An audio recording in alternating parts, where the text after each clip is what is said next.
Hello, viewers.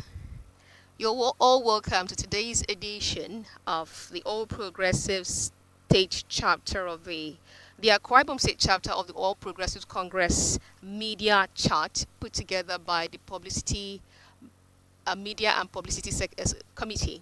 You're welcome to today's edition of the program. My name is Iris Emmanuel. The essence of this media interaction is to enable supporters of the party, that's supporters of the party in Akwa Ibom State here, to get to know all her candidates and have a real-time interaction and interface with candidates of the party whom will be representing them in the 2023 election. On the program tonight, it is my pleasure to play host to a fine gentleman here from Akwa Ibom State. Honorable Barrister Mfon Udeme is my guest on today's edition of the program. You're welcome, sir. Thank you very much. It's a pleasure to be here. I just see you again. It's been a while. Yeah. How you doing? It's all good. All right, so let's very quickly. We don't have much time on our hands. Let's get to know who Barrister Mfon Udeme is. You know, who are you? Where are you coming from? What experiences do you have? And why do you think you're the best man for the job? Okay, always a difficult question to talk about who you are. I think people know people more than people know themselves. But I think I'll try. First of all, my name is Mfon Udeme. I'm a barrister, a solicitor, and a seasoned advocate, of the Supreme Court of Nigeria. Really? Yes. And I've been through the wrong, but that's academically. Okay. I attended the Calabar Academy Primary School in Cross River States, and also finished up in the Presbyterian Primary School in Enwe, if you know the school. Okay. Those days it was mostly primary, not nursery these days. Okay. And of course, I went through a Millie Secondary Commission School in Calabar again. A very good memory of that school where I served as the senior school prefect. Very good memory I have about that school.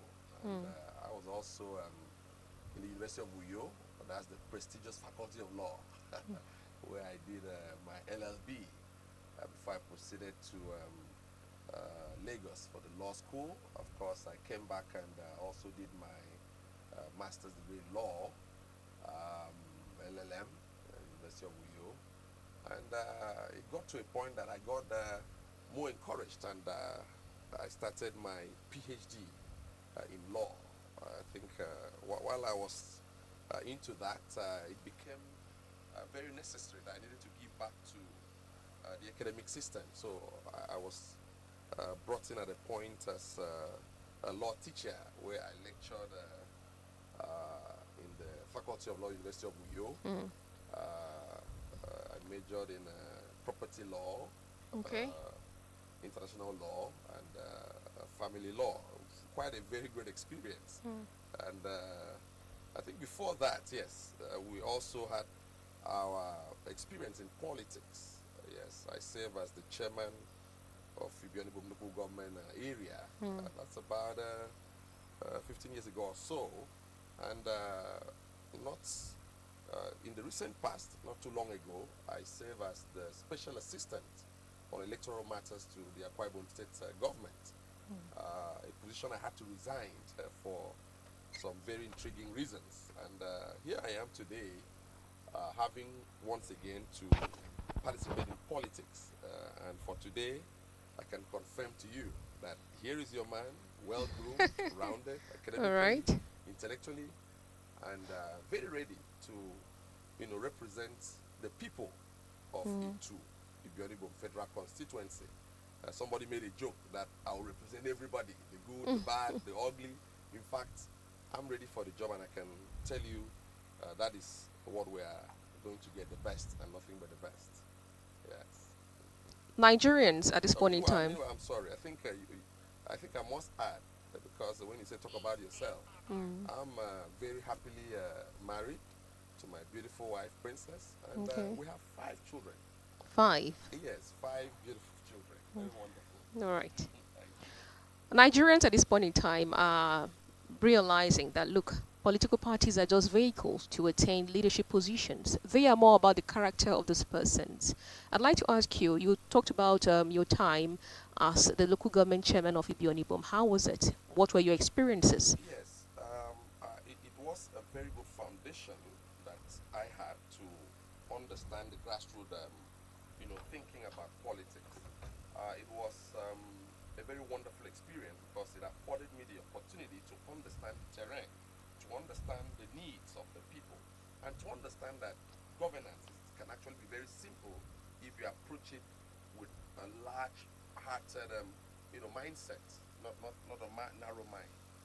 As a chairman of Ibiono, I recall that I was very passionate about the downtrodden, the market women, the young people who needed to understand what it meant to be in government. I was very passionate about the elders, whom I saw as those I owed so much as a young man. I was in my 20s then. So I approached it with the very great passion that I had. And without being immodest, that tenure has remained a watershed in the history of Ibiono local government till date.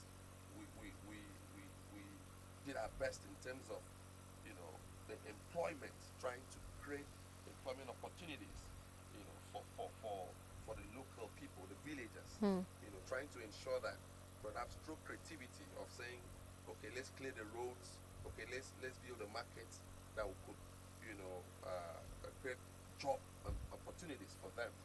And I recall very well also that I had this, foresight about having to open up the hinterland. You have a situation whereby our local areas, most planners, they don't plan ahead. So you have narrow roads around the places. So it was part of my passion that we should open up the roads so that in the next 10 or 15 or 20 years, you could have development, go into the hinterland. Quite a lot of things we had to do, but, of course, the time wasn't much on our side. But I'm happy that here I am still having the opportunity once again to be able to impact on my community. Yes. All right, so let's talk about your emergence as a candidate of the APC Okay. in the forthcoming election. I'd like you to tell us how you thought the process of the primaries were. Was it draining for you? Was it challenging? How was it? For me, it's interesting. You see, politics is quite a very interesting adventure because you have human beings being involved. We used to have this lecturer in those days who used to tell us that of all the factors of production, the most unpredictable is the human beings. That's the labor. Okay. So any way you have human beings being involved, not machines, who change their minds easily and so on. Was it challenging for you? I can confirm that it's interesting. Okay, not challenging. No, for me, All right. everything, I look at everything, I look at the good side of things. So I look at the primaries, how we emerge, as one of which gave us the opportunity to become even more popular in Akwa Ibom. I tell you, because of how APC is popular, so many persons are very interested, to participate and to even maybe be in control of the party. And that was what, we faced from the congresses to, even the national convention, before we even got to the primaries. It's been very, very interesting. And so I think far, I'd say eventful with all the dramas. yes, so far so good. What I can confirm to Okay. you through this medium is that, the chaps are being, shifted from the grains. People are beginning to realize that, look, all this fight is about the need to make sure that Akwa Ibom, is able to have the best, because the other parties have realized that they've lost grounds. So most persons look up to APC to rescue, our state, to rescue the quality. So that is why, for those of us who've been able to come through and have this opportunity to represent the party, we have a lot to do in terms of reconciliation, in terms of harmonizing all interests to ensure that we achieve our major targets. Are you doing that? Are you reaching out to other people who stood election with you? Certainly, that is even part of why we are even having this media chat. All Make right. sure that we use this opportunity to tell our brothers and friends, look, politics is a game. It's like football. Here we are. We finished the qualifying series. We're about to play a major cup. So it is time for those who would have lost one game or two to come together and make sure that we win the bigger game. The bigger game is winning Akwa Ibom State governorship, All right. winning the House of Assembly, winning the House of Reps. And you see, it's also an opportunity for us to be able to assist the masses to understand the rules of the game. Currently, we have what is, the guiding rules, which is the 2022 Electoral Act. That act is just about, I think, not of 6 months old. So we have a situation whereby the INEC, as the umpire, is grappling to understand some, provisions of it. The lawyers on our part were trying to encourage that people should, understand it, and even the courts having their jobs to do. All right. So, what I think is important in this kind of, forum is to ensure that we call attention of the public to the fact that they must be wary of misinformation. Because what we notice is that some persons who are supposed to give the proper information are misleading the public. I give you an example. Recently, we have the umpire giving some very, let me call it very compromised view about the provisions of the Electoral Act. Particularly about the issues of candidates of the party. It is not the job of the referee, for example, to choose who are the team members for a club. The coach and the technical group, that's their job. So in the political party, the National Working Committee of the party is what that has the authority to submit the names of those who are their candidates to the umpire, which is INEC. On no account will an umpire come out to say these are the candidates, because the job given to the umpire by the Electoral Act is for them. The Electoral Act, is it as amended? The 2022 Electoral Act, that's what I'm referring to. All right. You go to section 29, and when you go to sub 1 of 29, it tells you that it shall be the job of the political parties to submit the list of candidates to INEC. And it imposes a duty on INEC that 7 days after you've received these names, you must publish them. So this is what INEC has to do. It has no powers at all to come out to the public to say, look, these are those that we saw in the primaries. No, you can't do that, because your job is to supervise, is to act like a referee. You cannot, to use an analogy, as maybe a WAEC, I think that will be easier for us to understand. A WAEC as an examiner can only get students from the secondary school to supervise. WAEC do not have students that they own by themselves. INEC cannot have candidates. It is the political parties that have the candidate. But you see, the good news is that the courts are there to make sure these things are done, because what we have noticed is that, particularly regarding Akwa Ibom State, we have a compromised mind of somebody who wants to usurp the powers of INEC. If you go to the act states that there shall be a body called INEC, Independent National Electoral Commission. It never referred to there shall be INEC in Udoma Street, for example. No, INEC is one body and has its headquarters in Abuja. And under that law, there is a secretariat that regulates the activities of INEC. So we must use this opportunity to inform the public that what INEC Uyo is doing is likened perhaps to what a resident pastor in a church coming out to say that, I'm sorry to maybe mention, like maybe... No, you don't need to. You don't need to. You don't need to, please. No matter how powerful a resident pastor is, you are subject to the board of trustees of the church. So INEC in Uyo must subject itself to the INEC, which is recognized by law. And recently, I think I saw a couple of propaganda by that same, person who is supposed to. In fact, some of us are shocked as lawyers that sometimes he gives views as though he wants to descend to the arena of politics, thereby distracting, the focus of us. So it's always good that when we have opportunities like this, we call attention of the general public to know that, look, the National Working Committee of the party conducted a primary for us. We participated. They have submitted our names. All right. And to that extent, nobody has the power as an individual to stop what the law has provided. And that's it. Since you're on that particular matter at this point in time, I'd like you to react to concerns of supporters of your party. I know Mr. Mike Igini was on Arise Television and he talked so much about the electoral processes, and he stated in his own word that INEC never supervised, of course, was not a part of the primaries. But be that as it may, I'd like you to address the supporters of your party who at this point in time are very concerned and very worried as to what will be the outcome. To the best that you know, how do you think this is going to play out? Well, our dear supporters, those watching, across the world, please know that the APC in Akwa Ibom State is one, led by Obong Stephen Tugekbo, who is duly recognized by the National Working Committee of the party, led by Dr. Adamu Abdullahi.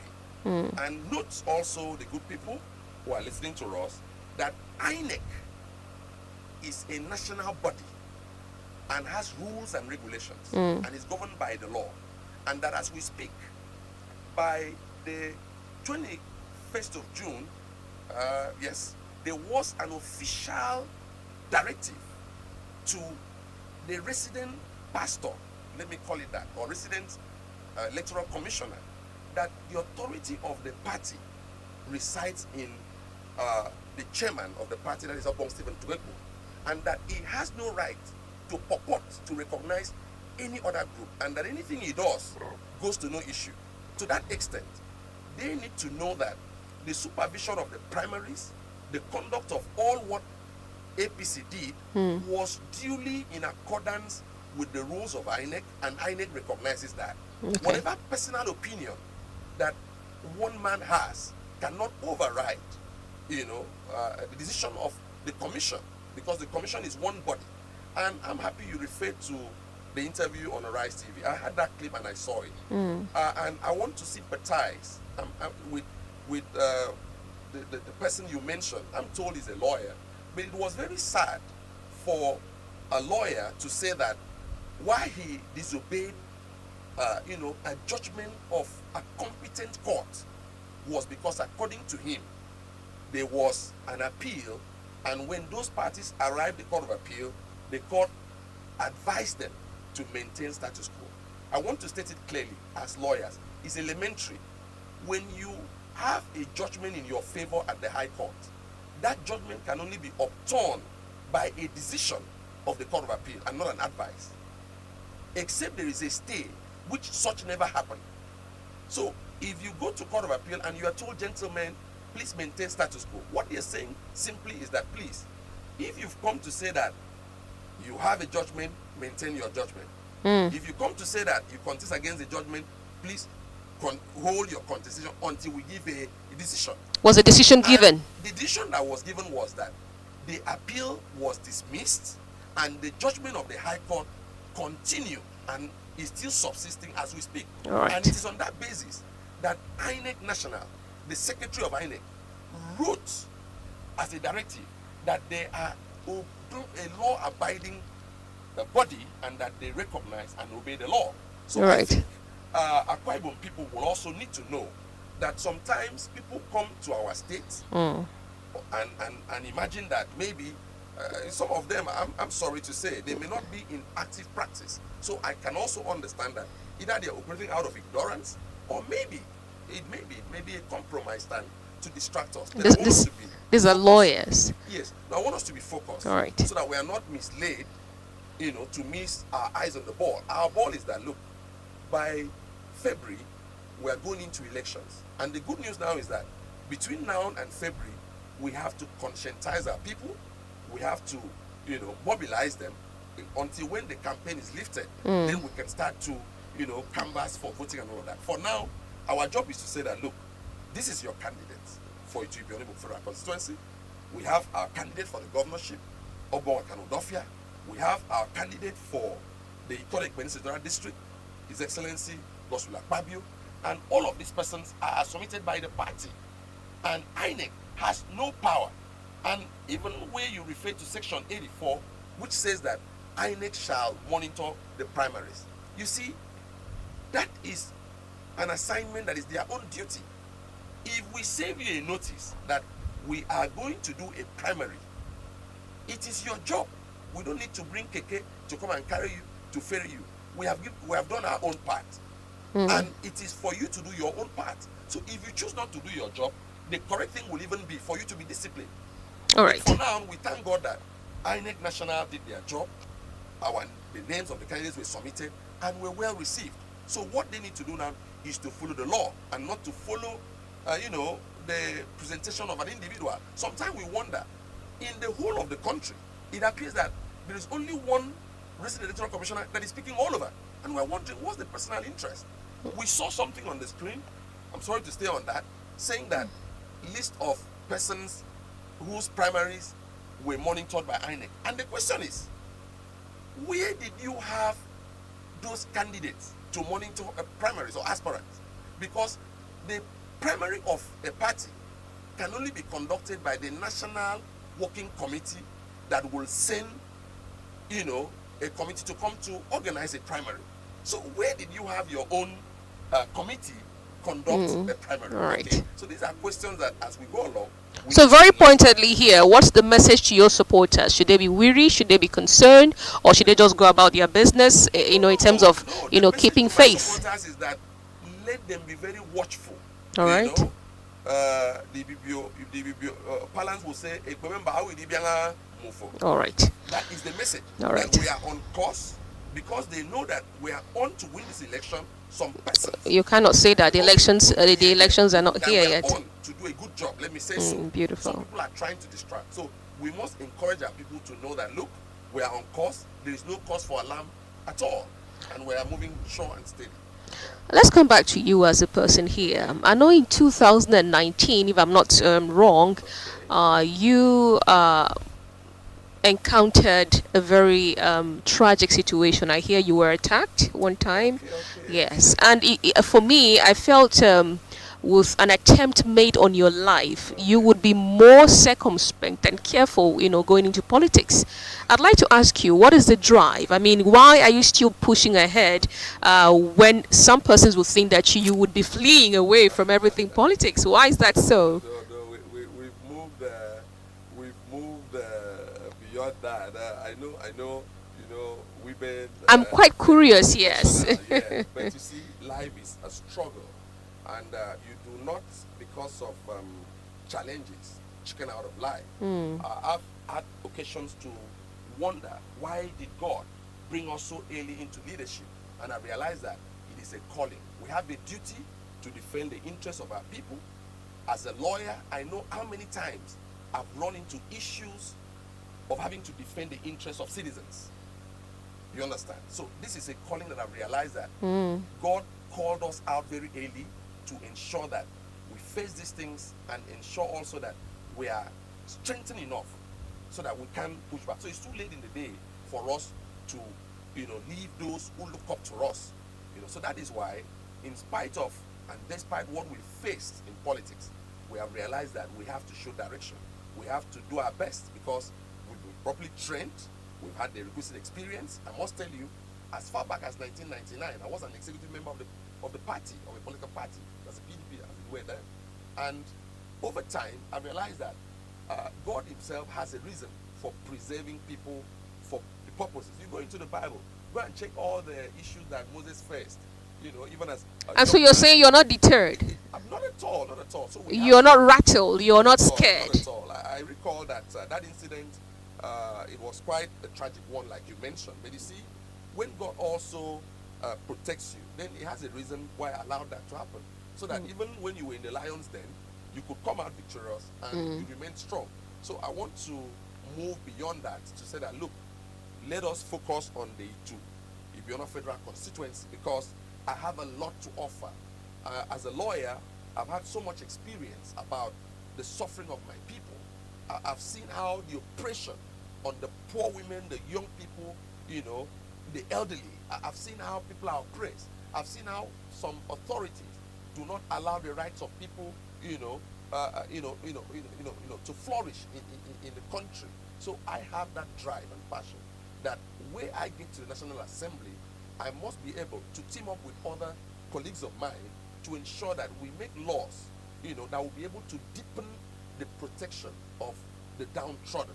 And I tell you, in Are my you are you office, are you are you deliberate about it? I mean, it's easy, it's very fine and very okay, comfy for people to come and say, "Hey, look, I want to go into political office because I want to serve the people." But I'm going to ask you here, yeah, very honestly and okay, very bluntly, are you going there for the people or are you going there for yourself? okay. Um, let me tell you in a balanced form, very balanced. Uh, I am going there both for my people, both for myself, Mm. and for my country. If you had watched, I don't know how old you were when we used to have Rambo Part 1, Part 2, and Part 3. Really? There How? was there was that war that Rambo fought for his country, and there was the one that he fought for himself. So I'm telling you that look, this struggle is about, you know, Mfon Udeme being able to use the opportunity given to him by his people to better the lot of his people and to redirect the course of history of my country, because it is our own time to be able to, also contribute, to the growth of our country. We've seen how you go to the, all sector of the institutions. Today, the educational system is in comatose. You go into the security agencies, there are problems all over the place. Who are those going to provide solutions for this? You can count on us who have had the experience Mm. as those who've gone into education, as a lecturer, as a lawyer, who have had to interface with even as recent as it is, the NSAS conundrum. What happened between the young people and the police?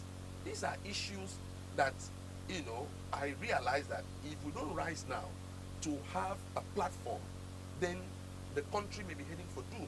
So it is time that I mobilize my generation, Mm. mobilize like minds to ensure that we profess solutions by making laws to stem all of these problems in education, in security, you know, in job creation, and very many areas. All right, Barrister, let me come back to you here and make this conversation more engaging. Okay. Now, assuming that the legislature, or should I say, an executive order is being, put in place where they say, "Hey, look, legislators, your salaries will be slashed. All of those, Yeah. perks that comes with the office Okay. will be taken away. Okay. You will, serve your country." And not expect so much in return. Would you still want to present yourself to, going there to serve your people? Would you still want to do that? I answer it pointedly that my drive all my life, even as a lawyer, is not anchored on pecuniary interests. By It's God's about the special, people then. by God's special grace, as I Mm. sit with you, I have grown beyond worshiping money. Really? I don't believe in pecuniary interests. What I believe in is in ensuring that if you have any assignment to do, you Mm. execute it to the best of your ability. Because you see, the Bible has it that work as though you work for God, not man. For your reward will surely come from the supernatural. All right. So I don't believe that any human being can actually pay you enough. And come to think of it, if you know how tedious it is to go through leadership, even as a young teenager, I was a senior school prefect, and most times I will not sleep.